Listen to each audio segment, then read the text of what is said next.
दीपक देता है रोशनी फैलाने की प्रेरणा, फलदायी वृक्ष देता है देने की प्रेरणा, मधुबन देता है महकते रहने की प्रेरणा, महान व्यक्ति देते हैं जीवन जीने की प्रेरणा। आओ प्रेरणा से दें हम सभी को प्रेरणा।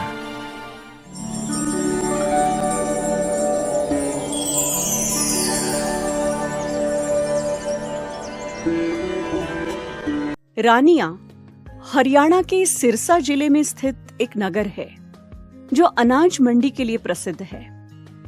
रानिया ब्रह्मा कुमारी ईश्वरीय विश्वविद्यालय की मुख्य संचालिका है आदरणीय राजयोगिनी कमलेश दीदी जी। आपका जन्म 1969 में सिरसा हरियाणा के एक व्यापारिक परिवार में हुआ। बचपन से आप गीता पाठ एवं खेल कूद में विशेष रुचि रखते थे। हर्षित मुक्ता, नम्रता, स्वच्छता, दृढ़ता एवं सादगी आदि गुणों से आप भरपूर है। ईश्वर की खोज में आपको 1982 में परमात्म ज्ञान की प्राप्ति हुई। 1983 में आप अव्यक्त बाप दादा से ईश्वरीय मिलन मनाकर परमात्म वरदानों से संपन्न हो गए। 1986 से ईश्वरीय सेवा करते हुए हरियाणा के बरवाला, हुकलाना, अंबाला, नारायणगढ़ आदि स्थानों पर सेवाएं देते हुए 1992 से रानिया में स्थायी रूप से आप अपनी सेवाएं प्रदान कर रही है। जन जन को ईश्वरीय संदेश देते हुए आपने अनेक कार्यक्रमों का आयोजन किया। वर्तमान समय आपके नेतृत्व में 3 सेवा केंद्र एवं 15 गीता पाठशालाओं में 500 से भी अधिक ब्रह्मा कुमार कुमारियां ईश्वरीय पालना का आनंद ले रहे हैं। बचपन से मुझे आध्यात्मिकता में रुचि रही, क्योंकि लौकिक माता पिता बहुत ही धार्मिक प्रवृत्ति के थे। हमारे लौकिक माता पिता पाकिस्तान से इधर आए थे, तो वो पाकिस्तान के अंदर भी जब रहते थे तो गुरु ग्रंथ साहब पढ़ना, सुखमनी साहब पढ़ना, जप जी साहब, ये सब वहाँ पढ़ते थे। गीता का भी प्रतिदिन पाठ करते थे। लौकिक पिताजी जो थे उन्होंने लगभग सभी धर्मों के ग्रंथ पढ़ लिए थे और गीता तो स्पेशल रोज गीता का पाठ पढ़ते थे। उन्होंने मुझे भी गीता अपने हाथ से दिया पढ़ने के लिए, एक सुखमनी साहब का गुटका भी दिया। तो लौकिक माता पिता धार्मिक प्रवृत्ति के होने के कारण बचपन से मेरे अंदर भी वो धार्मिकता के संस्कार रहे। और लौकिक में हमारे जो बड़े भाई थे उनका नाम ओम प्रकाश था। वो ईश्वरीय ज्ञान मार्ग पर सबसे पहले चले और वो जब भी घर पर आते थे, ऑफिस में जॉब करते थे या पढ़ाई करते थे, वहाँ से सेंटर पर जाते थे। 5-6 वर्ष तक तो उन्होंने हमें कुछ बताया नहीं मैं कहाँ जाता हूँ, लेकिन घर के अंदर बाबा की मुरली, ज्ञान अमृत, आदरणीय दादी हृदय मोहिनी जी का वतन का संदेश ऐसे ऐसे लेकर आते थे। तो मैं उनके द्वारा मैगजीन, मुरली जो भी मिलता था मैं पढ़ती रहती थी, लेकिन मुझे पूरा समझ नहीं आता था। तो मैं उनसे पूछती थी कि मुरली के अंदर ये बातें आती हैं, वतन या संदेश, टोली, ये वर्डिंग का अर्थ मुझे बताइए। तो वो फिर बताते थे, जैसे वतन में जाना, वतन क्या होता है, टोली क्या होती है, संदेशी कौन है, संदेश कैसे आता है। तो एक दिन ऐसे ही मैं ज्ञान अमृत पढ़ रही थी। मुझे अभी ज्ञान के बारे में ज़्यादा कुछ पता नहीं था, कोर्स भी नहीं किया था, 7वीं-8वीं क्लास थी। तो ज्ञान अमृत पढ़ते पढ़ते मुझे ज्योति बिंदु का साक्षात्कार हुआ। एक सफ़ेद डायमंड, चमकता हुआ डायमंड हीरा ज्योति स्वरूप मेरे सामने आता है और बहुत शीतल, बहुत सुनहरी लाइट, सुखद लाइट शांति देने वाली लाइट मुझे महसूस हुई। उसके बाद बचपन की मौज मस्ती थी, ऐसा कुछ पता नहीं था कि मुझे भी इस ज्ञान मार्ग पे जाना होगा। तो शिवरात्रि का त्यौहार आया तो बहनें सेंटर पर प्रोग्राम करने के बाद घर पर आई। बड़े भाई ने जो ज्ञान में थे तो उन्होंने बहनों को घर पर बुलाया। उस समय मेरठ से सिरसा के अंदर सेवा केंद्र खुला था और मेरठ से शीला दीदी, जिनको हम शीला माता जी कहा करते थे, क्योंकि वो शादी के बाद ज्ञान में आए और समर्पण हुए और उन्होंने सिरसा सेवा केंद्र संभाला। तो वो शीला माता जी और उनके साथ और बहनें घर पर आई। शिवरात्रि का दूसरा दिन था तो घर पे रात्रि को प्रोग्राम रखा गया। शिवरात्रि के उपलक्ष्य में एक फंक्शन टाइप प्रोग्राम था। बड़े भाई ने प्रोजेक्टर शो दिखाया और बहनों ने प्रवचन किया और अगले दिन सुबह घर पे ही शिव बाबा का ध्वज फहराया गया और रात्रि स्टे भी बहनों ने घर पर ही किया। तो उस समय मैं छोटी होने के कारण उनके साथ सब देखती रही, ये क्या करते हैं, कैसे करते हैं।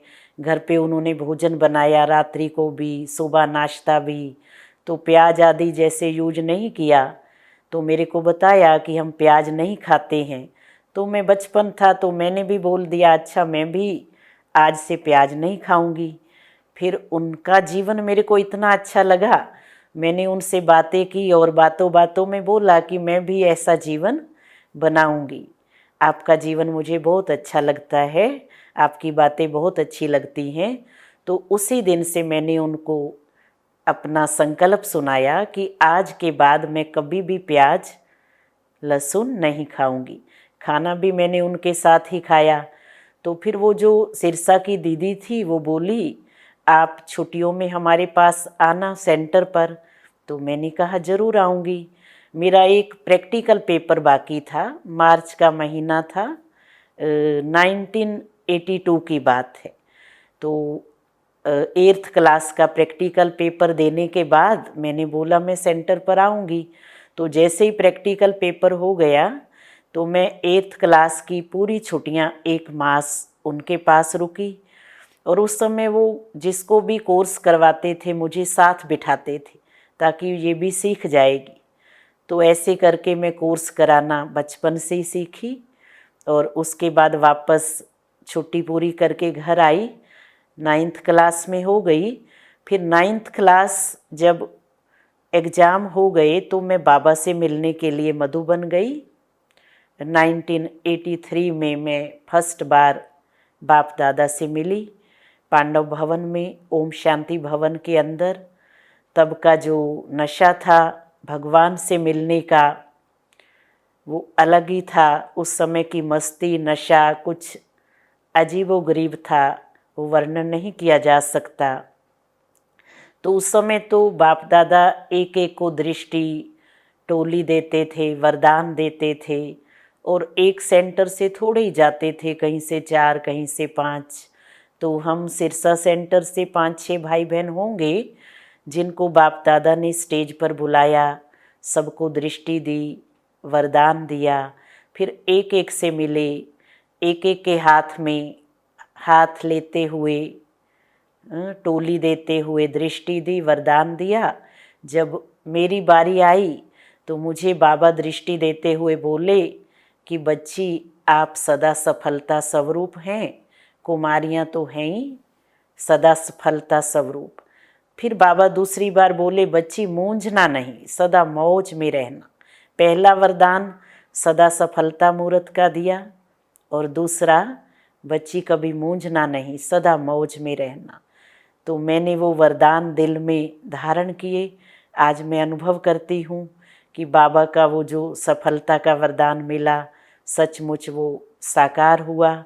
उस वरदान ने, बाबा के वरदानी बोल ने मुझे सफलता के शिखर तक पहुँचाया, मेरा जीवन श्रेष्ठ बनाया। एक बार की बात है कि मैं मधुबन में थी, 1 मास सेवा के लिए रुकी हुई थी। तो बाप दादा का सीजन था। तब बाप दादा एक दिन छोड़कर मधुबन में आते थे और पूरी रात्रि रहते थे, कभी 12 घंटा, कभी 10 घंटा, कभी 8 घंटा भी। सायंकाल बाप दादा 6:30-7 बजे के बीच आते थे और प्रातः 4 बजे या फिर 5 बजे, कभी 6 बजे भी जाना होता था। तो एक दिन क्या हुआ कि जैसे बाप दादा सबको दृष्टि टोली दे रहे थे मुरली पूरी होने के पश्चात, तो शीलू बहन को कहीं कार्यवश जाना था। तो मैं सामने बैठी थी एकदम नज़दीक, जहाँ बड़ी दादी जी की गद्दी लगी होती थी बाबा के सामने नीचे, तो मैं वहीं बैठी थी दादी जी के साथ। तो शीलू बहन ने मुझे इशारे से बुलाया कि आप आएंगे, बाप दादा के पास बैठेंगे, बाप दादा को टोली देते जाएंगे, मुझे कुछ कार्यवश जाना है। तो मुझे तो बहुत खुशी हुई, मेरी खुशी का ठिकाना ही नहीं रहा। तो बाप दादा के पास बैठने का सौभाग्य मुझे 2 घंटे तक मिला। उस समय ये विधि थी कि एक बहन बाप दादा के साथ बैठती थी, बाप दादा के हाथ में टोली देती जाती थी और बाबा सामने जो मिलने वाले होते थे भाई बहनें, उनको दृष्टि टोली और वरदान देते थे। तो बाबा जब भी किसी को टोली देते थे तो एक नज़र मेरी ओर भी घुमा लेते थे। तो उस समय का नशा, खुशी और अनुभव वर्णन तो नहीं किया जा सकता, लेकिन मैं कुछ फीलिंग्स अपनी बताना चाहूँगी। उस समय ऐसा लग रहा था कि सचमुच किसी अलग दुनिया में है, एक अलग कोई रूहानियत, जहाँ इस दुनिया का कोई आभास नहीं हो सकता, कोई संकल्प नहीं पहुँच सकता, कोई फीलिंग्स नहीं पहुँच सकती। एक अलग रूहानियत वाली, खुशी वाली, लाइटनेस जैसे दुनिया के अंदर मैं हूँ। और उस समय आंतरिक मेरा हृदय जो था वो गदगद हो रहा था, और क्या नशा था अंदर का, जो अनुभव था वो कभी मैं वर्णन शायद नहीं कर पाऊँगी। उसके बाद पूरी रात जैसे बाबा के सामने मैं उस नशे में बैठी रही, सबको बाबा मिलते रहे, दृष्टि टोली देते रहे। ओ बाबा आपका ये प्यार जो मिला, खुशियों से बाग दिल का रहता खिला खिला, मन गुनगुनाता है आपके गीत गाता है। हम कैसे दे सकेंगे ऐसे प्यार का सिला, हम कैसे दे सकेंगे ऐसे प्यार का सिला। ओ बाबा आपका ये प्यार जो मिला। तो सचमुच मैं दादी चंद्रमणि जी के साथ अमृतसर, पंजाब के अन्य भी कई सेंटर पर गए, और दिल्ली में तब आदरणीय गुलजार दादी जी पांडव भवन दिल्ली करोल बाग सेंटर पर सेवाएं देते थे। तो वहाँ आदरणीय दादी हृदय मोहिनी जी के पास भी 3-4 दिन के लिए रुकना हुआ। तो इस तरह बहुत सुंदर बचपन के अनुभव रहे, और बचपन में ऐसे दादियों का संग मिलते मिलते मेरे जीवन का लक्ष्य पूरा जीवन समर्पित करने का हुआ। फिर दादी जी ने मेरे से पूछा कि कमलेश अभी आगे क्या करूँगी। तो मैंने अभी मैट्रिक क्लास पास किया था और कॉलेज ज्वाइन किया था। तो मेरा जो था मन में कि मैं कॉलेज पढ़ के कुछ जॉब भी करूँगी और बाबा की सर्विस भी करूँगी, धन से भी सेवा करूँगी और तन से भी समर्पित हो जाऊँगी। तो दादी जी ने जब मुझे पूछा कि आगे क्या करोगी, तो मैंने बोला दादी मैं तो अभी आगे पढ़ाई करूँगी और फिर नौकरी करूँगी। तो दादी बोली मुट्ठी अभी इतना समय कहाँ है जो तुम पढ़ाई करोगी, नौकरी करोगी, कुमारियों की तो बहुत ज़रूरत है सेवा केंद्रों पर, तो मैं तुझे अभी सेंटर पर भेजूँगी। तो मैंने दादी जी के आज्ञा को सिर माथे रखते हुए दादी जी को मैं ना नहीं बोल सकी। बोला जी दादी जैसा आप कहेंगे मैं वैसा ही करूँगी।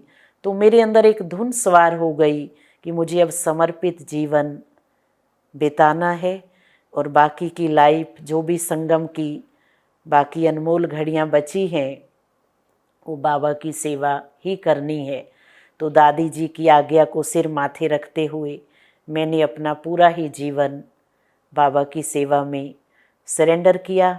घर में उस समय माता पिता ज्ञान में नहीं थे, सहयोगी थे, क्योंकि बड़े भाई का काफ़ी सपोर्ट था, वो पूरे ज्ञान में थे, समर्पित बहनों जैसे सेवाएं देते थे, गवर्नमेंट जॉब में थे और उनको हर सप्ताह सैटरडे संडे गवर्नमेंट जॉब से छुट्टी रहती थी, केवल 5 दिन ही ऑफिस जाना होता था।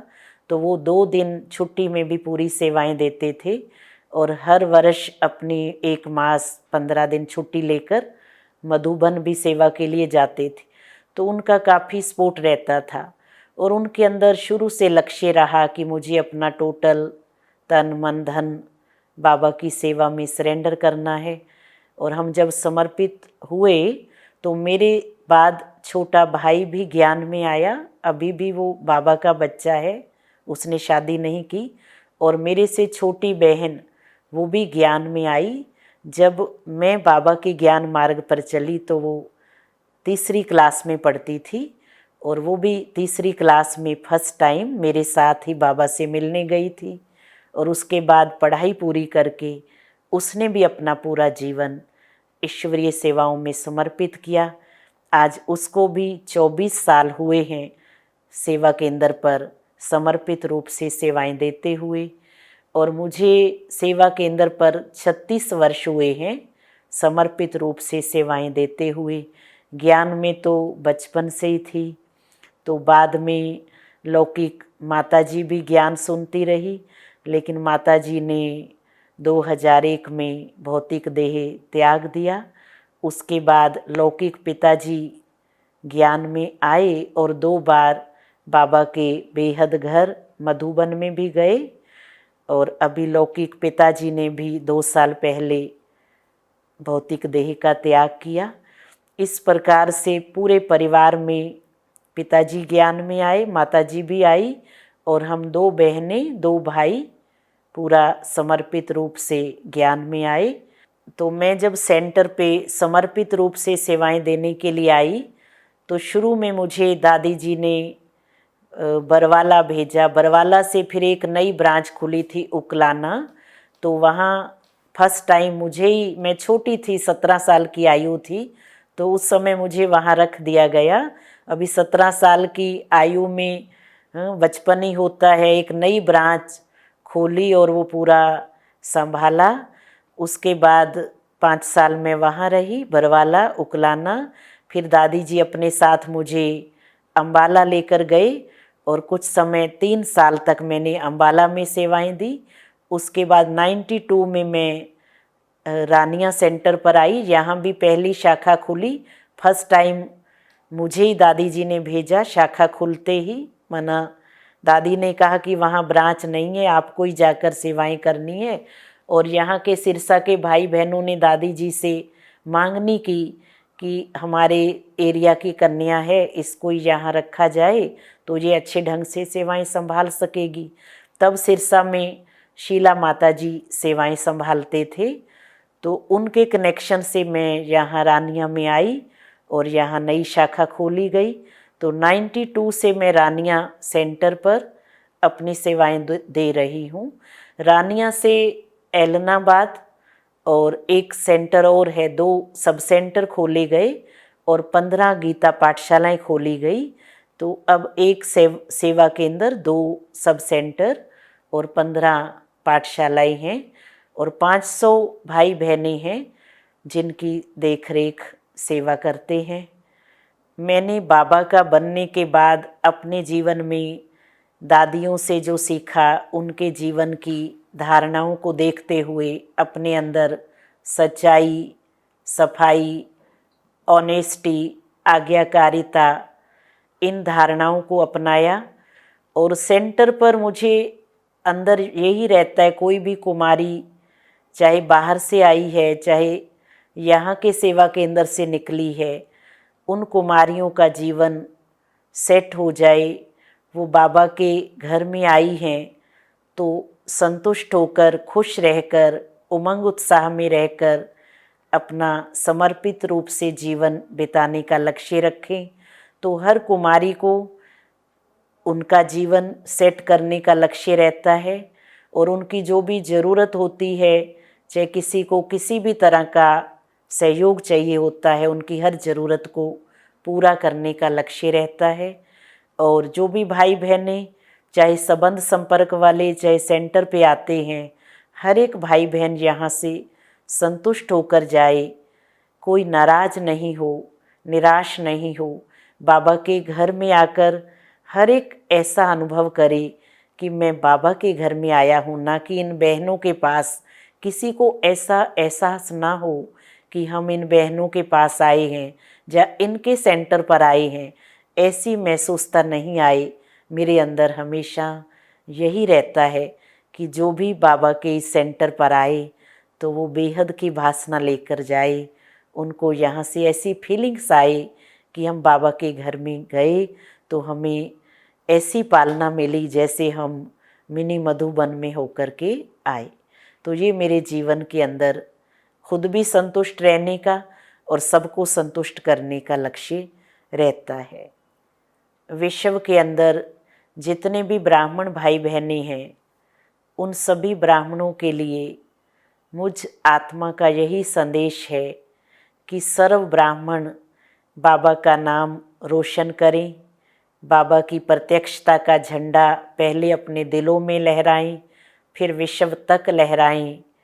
और बाबा की जो आश है कि मेरे सभी बच्चे राजा बने, स्वराज्य अधिकारी बने, बाप समान बने, तो सभी ब्राह्मण आत्माएं स्वराज्य अधिकारी जरूर बने। क्योंकि जब तक हम स्वराज्य अधिकारी नहीं, स्वयं की कर्म इंद्रियों के राजा नहीं, तो विश्व के राजा नहीं बन सकते। और मुझे यही आता है कि जो सुख बाबा ने हमें दिया है, जो प्यार बाबा ने हमें दिया है, वो सारे ब्राह्मण परिवार की सर्व आत्माओं को अनुभव जरूर होना चाहिए। एक भी बच्चे के दिल में ये ना रहे कि मैंने बाबा के प्यार का पूर्ण रीति या बाबा की शक्तियों का, गुणों का पूर्ण रीति अनुभव नहीं किया।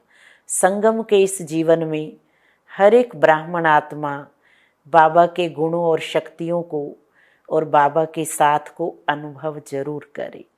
क्योंकि बाबा का साथ केवल संगम पर ही मिलता है, अन्य किसी युग में नहीं। अब नहीं किया तो कब नहीं कर सकेंगे। ऐसा अनुभव हर एक को होना चाहिए और हर एक ब्राह्मण आत्मा के द्वारा बाबा का संदेश विश्व तक जाना चाहिए।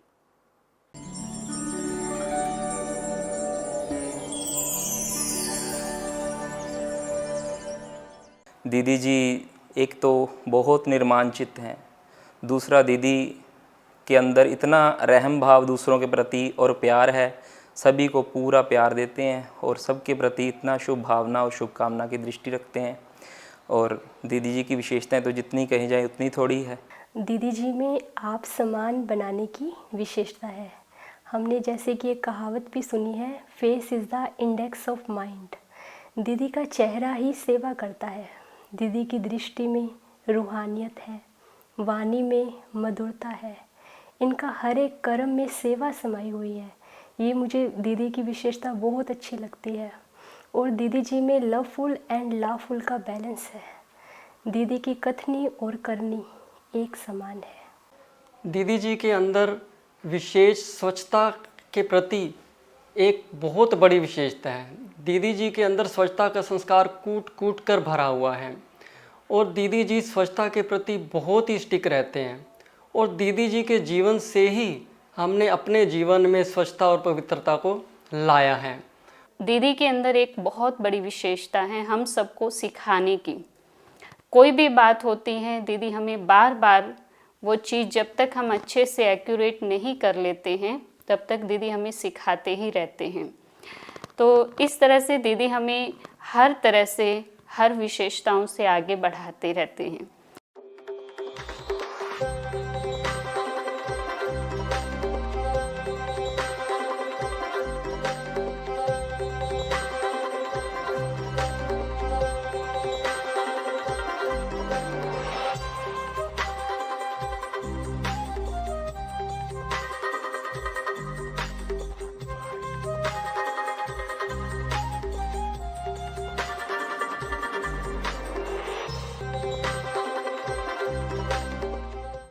और दीदी के बारे में क्या कहें, दीदी का निरंतर योग, निरंतर तपस्या, इस सेंटर का वातावरण इतना खुशनुमा हो जाता है कि यहाँ आकर सब मस्त फ़कीर बन जाते हैं। विशेष बात, मैंने कभी आज तक कभी गुस्सा नहीं देखा उनके चेहरे पे। उनकी मेहनत इतनी करते हैं, अथक प्रयास करते हैं पूरा, और कभी भी चेहरे पे थकान नहीं देखी उनके। और हमारी आदरणीय दीदी इतने बड़े विशाल परिवार को किस तरह से एक साथ एक माला के अंदर पिरो कर रखती हैं, तो यह हमारे लिए बहुत काम आई कि उन्हीं विशेषताओं को हम अपने घर के अंदर भी अगर धारण करें, उसके ऊपर चलें, तो घर के अंदर भी अपने परिवार के अंदर एक अच्छा तालमेल बनाया जा सकता है। बाबा का अनेक शुक्रिया, जो बाबा ने दीदी को निमित्त बनाकर हमें अपना बनाया। हमारी दीदी, ऐसा कहने में जिस गर्व और खुशी की महसूसता होती है, उसे वर्णन करना समय को बंधन में बांधना होगा। हमारी दीदी अव्यक्त बाप दादा की साकार ब्लेसिंग के रूप में हमें मिली है। मंदिर में जैसे भक्तों को इष्ट देवी के दर्शन करके जो शीतलता की प्राप्ति होती है, वही रूहानियत, वही शीतलता दीदी की रूहानी नेत्रों से हमें दृष्टि लेते हुए प्राप्त होती है।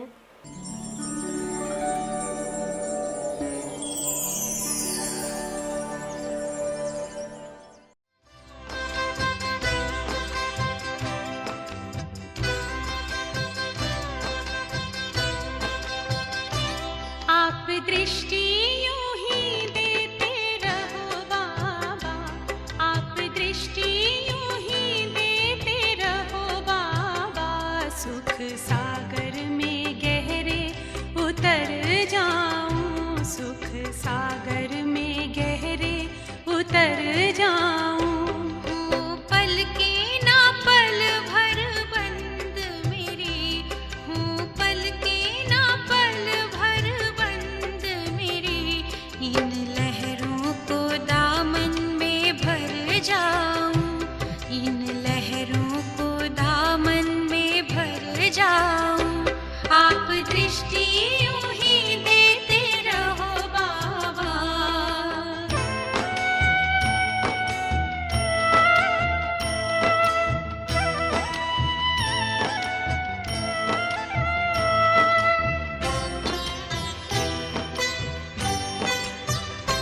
हो गई अब निहाल ये नैना, बाबा आपकी रूहानी नजरों से।